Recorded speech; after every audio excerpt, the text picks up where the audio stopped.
এই যে আবার এসে গেছি। Hello everyone, let's do a get ready with me, let's go.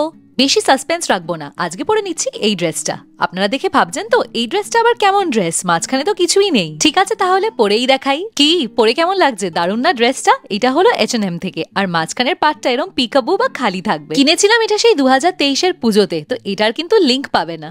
Accessories আমি পরে নিচ্ছি এই সাদা দুলটা, এটা আমি কিনেছিলাম দিল্লির সরোজিনীর থেকে। হাতে পরে নেবো ফসিলের এই ওয়াচটা, এটা আমাকে গিফট করেছিল রনেত আমার একটা বার্থডেতে। ব্যাগ আমি নিচ্ছি এইটা, তোমরা অনেকে কমেন্টসে জানো এই ব্যাগটা কোথার থেকে। এটা হলো জারার থেকে, আমি এটা কিনেছিলাম 2021 সালে, তাই জন্য তোমাদের লিংক দিতে পারি না। হয়ে গেছি রেডি, আর জুতোটা তোমাদের বাইরে বেরিয়ে দেখাচ্ছি। চুলটা একদম টাইট করে স্লিক ব্যাক স্টাইলে বেঁধে নিয়েছি, আর লাগিয়ে নিয়েছি অ্যালোভেরা জেল সেট করার জন্য। আর এই রইলো আমার ফাইনাল লুক। এই টাইপের আউটফিট ইজিলি আউটিং এর জন্য, ব্রাঞ্চের জন্য, বা কোনো বিচে পড়ার জন্য জাস্ট দারুণ আর খুবই কমফোর্টেবল। ও আর বলতেই তো ভুলে গেছি, স্যান্ডেলটা হলো শ্রী লেদার্স থেকে। কমেন্টসে সবাই অবশ্যই জানাবেন যে লুকটা কেমন লাগলো। এখন যাই, বাই।